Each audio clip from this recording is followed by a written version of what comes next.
Buenas chicos, vamos a desarrollar la unidad problema número 1 de trabajo y tiempo libre y ver cómo podemos integrar los temas de la UP.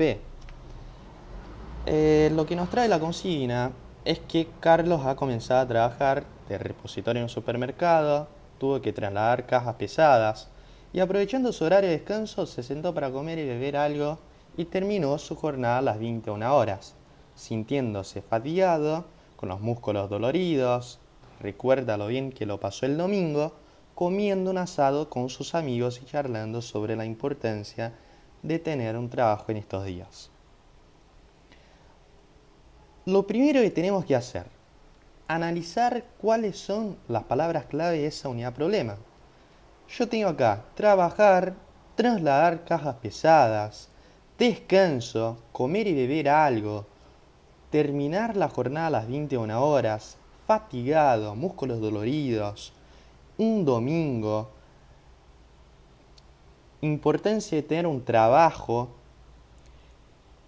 Entonces yo, para desarrollar SUP, fue establecer un tema troncal, ya que lo vamos a hacer en formato de mapa mental o mapa conceptual. Entonces yo voy a establecer que el tema central de esa unidad problema o tema troncal, a lo mejor decir, es el trabajo. Ese trabajo, si yo te doy una definición, desde el punto de vista social, el trabajo es considerada la actividad propia del hombre, mediante la cual interactúa con la naturaleza para obtener medios para su subsistencia. ¿No es cierto? Y ese trabajo, visto que Carlos en ese momento está trabajando, Carlos está en su momento productivo. Nosotros en el ciclo vital tenemos dos momentos principales, un momento productivo y un momento reproductivo. Entonces, el momento productivo es mi momento laboral y mi momento reproductivo es mi momento extralaboral.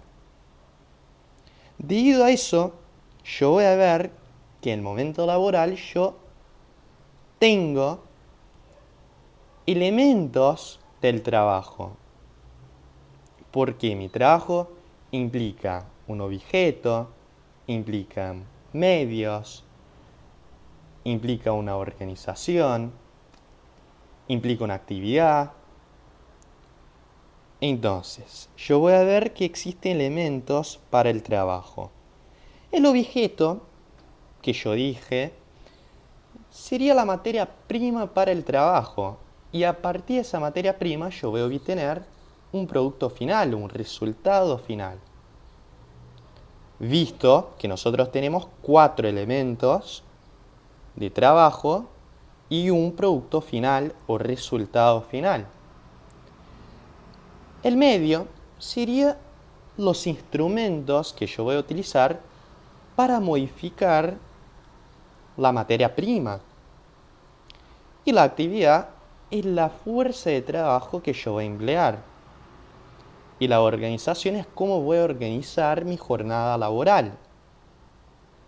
Y acá, en el tema de la organización, yo también puedo diferenciar lo que sería el trabajo prescripto del trabajo real. Entonces, como resultado final, yo voy a obtener un producto o un resultado final. Visto eso, esa fuerza de trabajo que yo voy a emplear depende exactamente del tipo de trabajo que yo estoy realizando. Y ojo, el tipo de trabajo que yo voy a realizar me va a determinar el modo que yo me voy a enfermar. Entonces, existen tipos de trabajo, un trabajo físico, un trabajo psíquico, un trabajo mental, un trabajo químico, un trabajo muscular. El trabajo físico, ahí vas a hablar de todo lo que sería la parte física de la unidad problema 1, de que el trabajo sería la fuerza por el desplazamiento. Entonces, si yo no tengo desplazamiento, no voy a tener un trabajo. Si yo empujo una pared, como ejemplo, ¿voy a tener un trabajo? Un trabajo externo no voy a tener, pero un trabajo interno, un trabajo químico, sí lo voy a tener. Ahora, si nosotros hablamos de un trabajo psíquico, ese trabajo psíquico sería un trabajo realizado por el aparato psíquico. Y el aparato psíquico va a tener fuerzas contrapuestas, porque de un lado va a existir el ello y del otro lado va a existir el superyo. Entonces estas fuerzas contrapuestas hacen con que exista un trabajo de duelo y un trabajo elaborativo, y a su vez yo puedo caracterizar ese trabajo psíquico como siendo un trabajo constante y un trabajo inconsciente. Uno no se da cuenta de que está realizando un trabajo psíquico. Por ejemplo, los adolescentes, cuando tienen el duelo con su cuerpo, el duelo con los padres, es un tipo de trabajo que están realizando, pero es un trabajo que no se dan cuenta. Por eso lo vamos a denominar un trabajo constante y inconsciente. A la diferencia del trabajo mental, que también lo podemos decir trabajo intelectual, que es un trabajo inconstante y un trabajo consciente. Entonces, en ese trabajo mental o intelectual, vamos a tener que será el tipo de trabajo que realiza cualquiera que utilice sus facultades cognitivas para y durante su jornada laboral. Entonces, como característica sería inconstante y consciente. Uno no puede realizar un trabajo mental cuando está dormido, por ejemplo. Entonces, por eso es inconstante. A su vez, si nosotros queremos hablar desde lo que sería el punto de vista histológico y fisiológico e embriológico, podemos hablar de ese trabajo muscular. En ese trabajo muscular vamos a tener el deslizamiento de los filamentos delgados sobre los filamentos gruesos y me va a producir una contracción y una relajación intermitente. Entonces, ese trabajo muscular,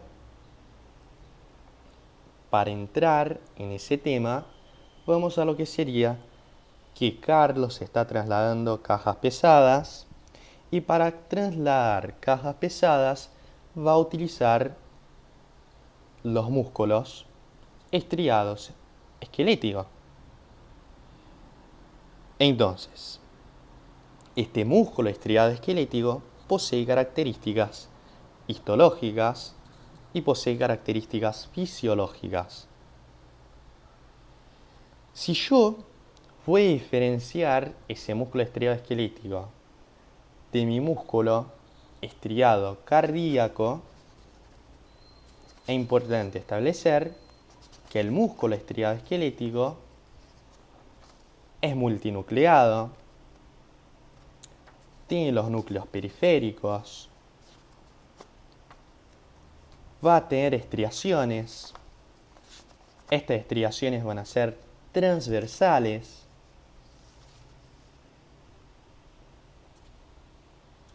A su vez, vamos a tener que posee tejidos conectivos, un epimicio, un perimicio y un endomicio.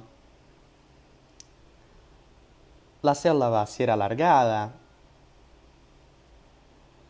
Las cisternas, al lado del sarcolema, va a ser una tríada, mientras en el músculo estriado cardíaco es una díada.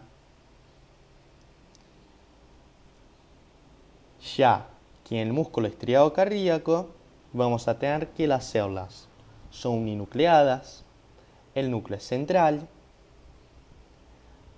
Las células están unidas por discos intercalados, que va a poseer uniones de desmosomas, que son uniones fuertes, uniones adherentes, que son uniones débiles, y uniones de hendidura, que permite que el corazón se contraiga como si fuera un sinsitio y haya el funcionamiento como bomba. El músculo estriado cardíaco va a ser involuntario, mientras que el músculo estriado esquelético es voluntario. A su vez, vamos a tener que el músculo estriado cardíaco puede sufrir una hipertrofia, mientras el músculo estriado esquelético solo puede sufrir una hiperplasia y también una hipertrofia. Y, consecuentemente, si vamos a hablar de la parte de embriología, ese músculo estriado esquelético deriva de lo que sería el mesoderma paraxial,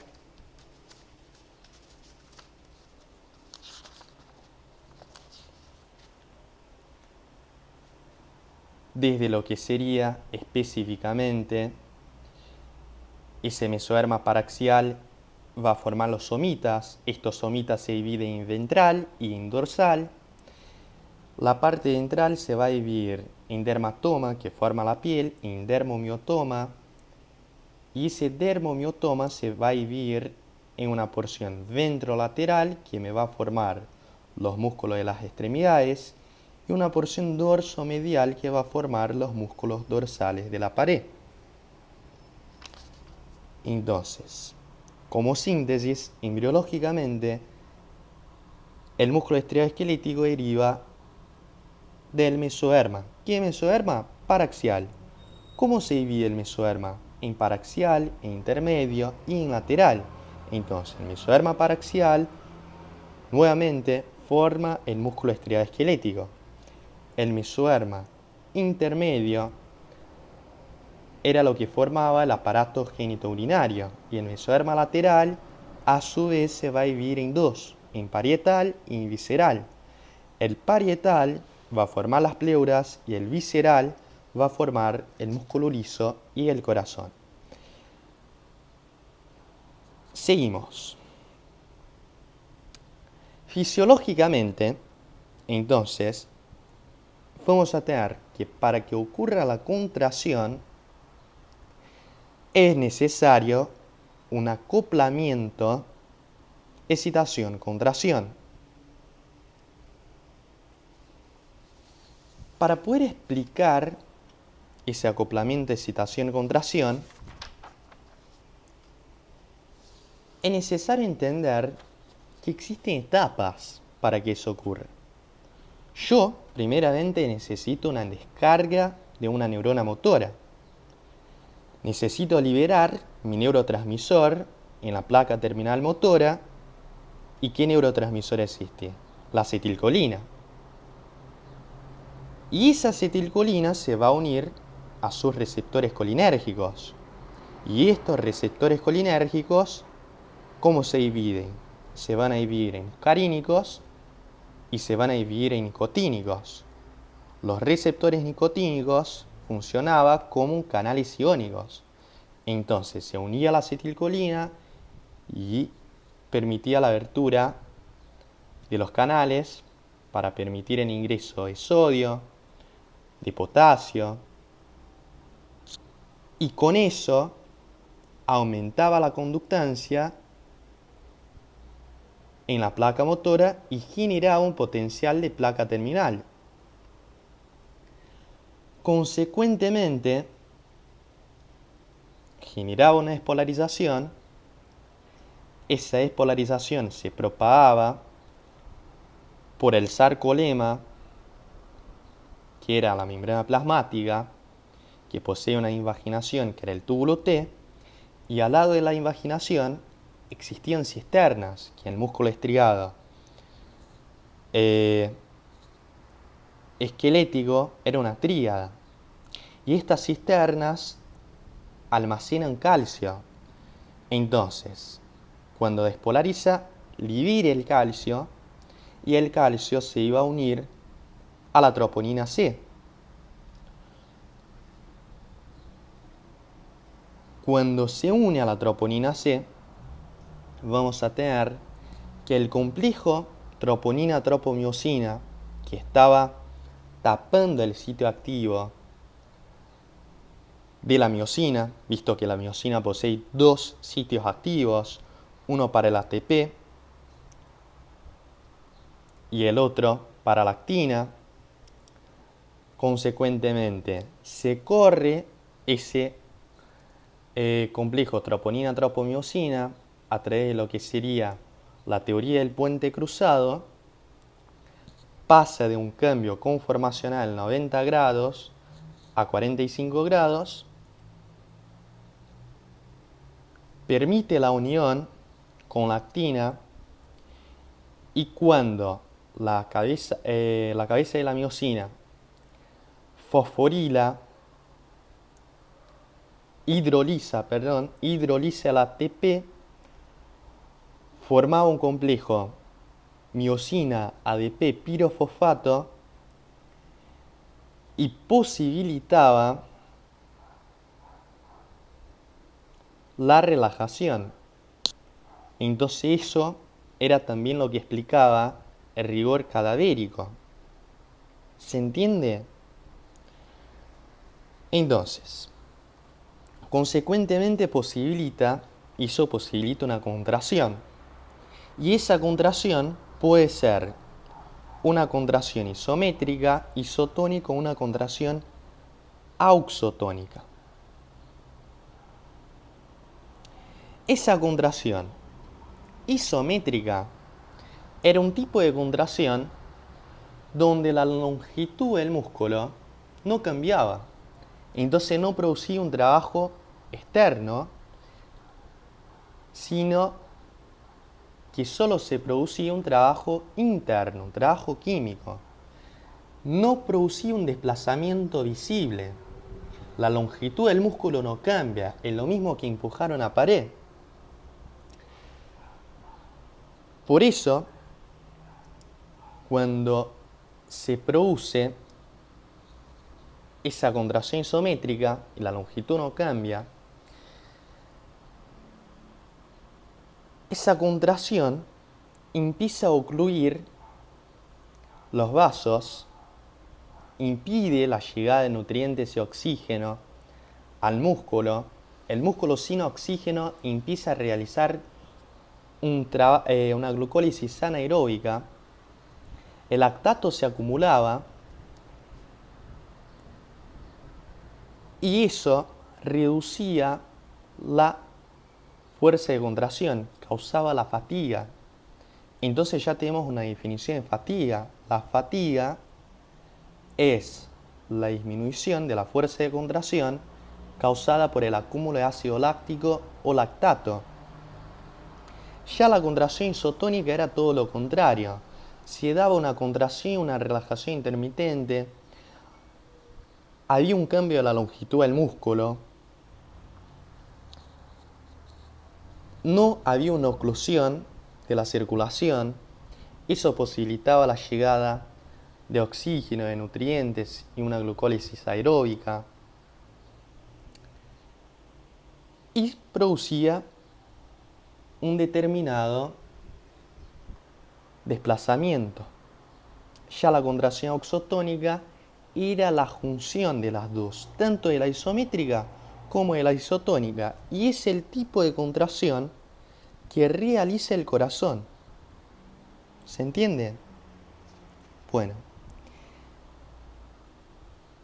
Dicho eso,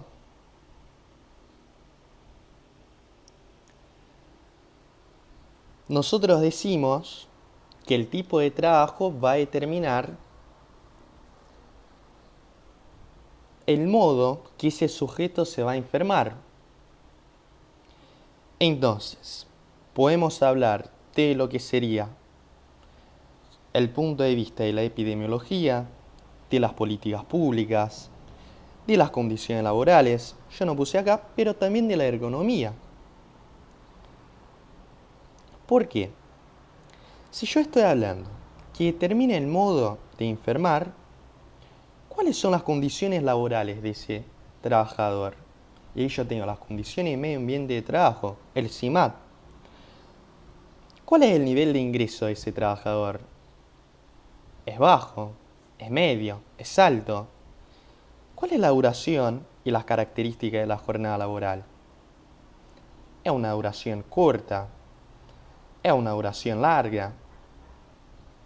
¿Es rotativa? ¿Los turnos de trabajo? ¿Cuál es el desgaste que tiene ese trabajador? ¿Cuáles son los riesgos de su jornada laboral? ¿Cuál es la condición legal que tiene ese trabajador? ¿Trabaja en negro? ¿O no trabaja? Entonces, todo eso debemos analizar y ver si está determinando el modo que se va a enfermar ese trabajador. ¿Cuáles son las políticas públicas que ese sujeto tiene como ciudadano? ¿Cuáles son las leyes laborales? La regulación de la industria. ¿Cómo se regula la industria? ¿Cuáles son las políticas de vivienda? ¿Existe el acceso a la vivienda a todos? Las políticas educativas, las políticas de salud. En el barrio donde vive, ¿tiene transporte? ¿Llega electricidad? ¿Llega el gas? ¿Tiene acceso a la recreación? Entonces son características que vamos analizando para ver el por qué se enferman un determinado grupo poblacional. Y eso es lo que va a intentar explicar la epidemiología, ya que la epidemiología intenta comprender la salud y la enfermedad no solo como un proceso biológico, sino también como un proceso social. Y principalmente, si nosotros hablamos del modelo médico-social, elaborado por Castellano, que nos va a decir y nos va a explicar lo que sería un modelo. Un modelo básicamente es la forma que yo tengo de estudiar grupos. Entonces, el modelo médico-social busca analizar una organización social y determinar cómo ese grupo poblacional se va a enfermar analizando sus condiciones de vida. Y eso yo lo puedo determinar analizando desde una determinada posición. Entonces, existe, para que yo pueda determinar estos tres niveles, necesita un observador, desde cuál posición lo observa, para determinar las condiciones, para determinar el nivel general, particular y singular. Visto que el nivel general determina los niveles siguientes y el nivel singular condiciona los niveles superiores. Entonces,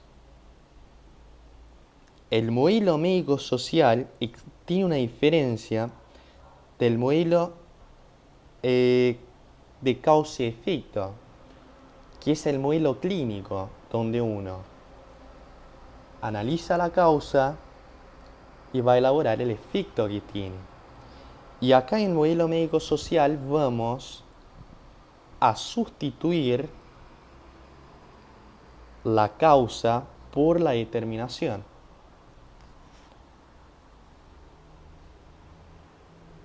¿Visto eso?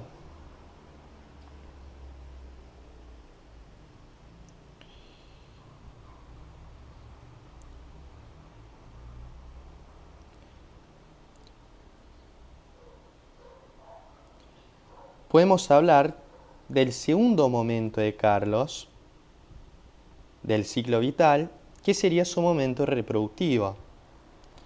En el momento reproductivo podemos analizar todo lo que sería su tiempo extralaboral.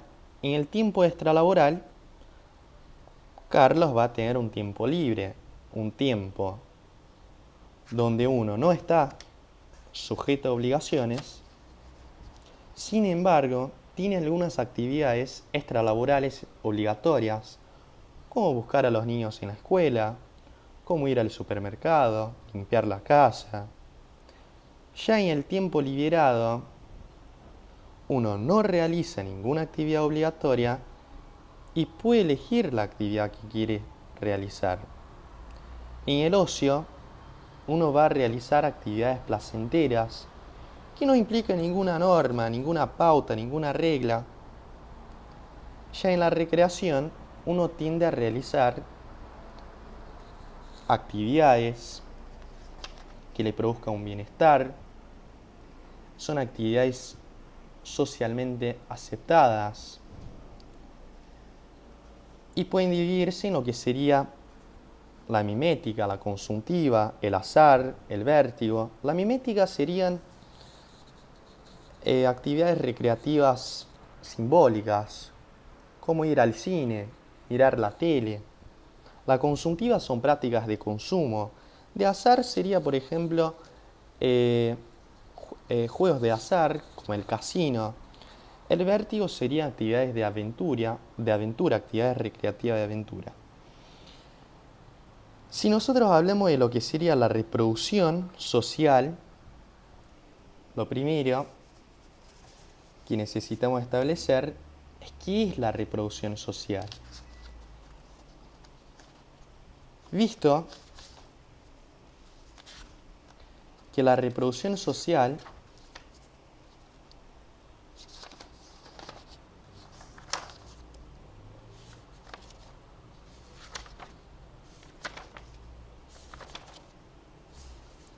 es el modo como son producidas y reproducidas las relaciones en la sociedad, siendo una reproducción en la totalidad en la vida social, la reproducción en los valores, las prácticas sociales, las políticas, la economía, y esa reproducción puede ser simple, que sería a nivel biológico, donde uno construye su subjetividad, a nivel familiar, básicamente, una reproducción ampliada, que se da por un marco social e institucional. Con eso concluimos lo que sería el análisis y la elaboración de la unidad problema 1, teniendo en cuenta las materias que implican, que es de lo que sería su parte medicina y sociedad, psíquica, biológica. No, falta algo. Perdón, faltó algo. Entonces necesitamos ver que ese trabajo, esa actividad laboral, en el momento productivo, implica algunas funciones, una función económica, una función social y una función psíquica. El trabajo es necesario para acceder a la vivienda, a la alimentación, a la recreación. Va a determinar el modo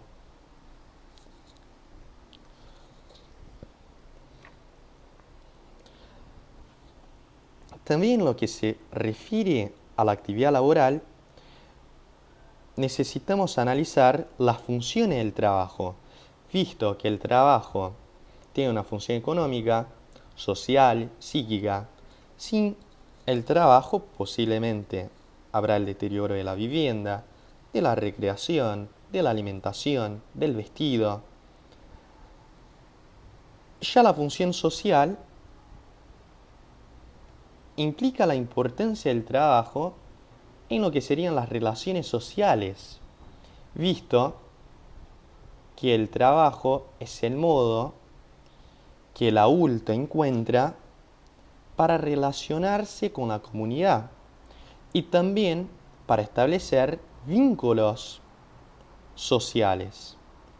Uno, cuando es niño, cuando es adolescente, lo establece en lo que sería la escuela, la facultad. y el adulto lo hace a través del trabajo. Además de eso, el trabajo es importante para que uno pueda sentirse útil en la sociedad. Visto que nuestro modelo de producción capitalista exige que uno esté constantemente produciendo. En lo que sería la función psíquica del trabajo, tenemos que este es importante para el alivio de las tensiones. Y con eso concluimos lo que sería el desarrollo de la unidad problema 1 de trabajo y tiempo libre. Repasando lo que vimos el concepto de trabajo, analizamos el contexto de Carlos a través del ciclo vital, dividido en dos momentos, laboral y extralaboral, visto que el momento laboral es su momento productivo y su momento extralaboral es reproductivo.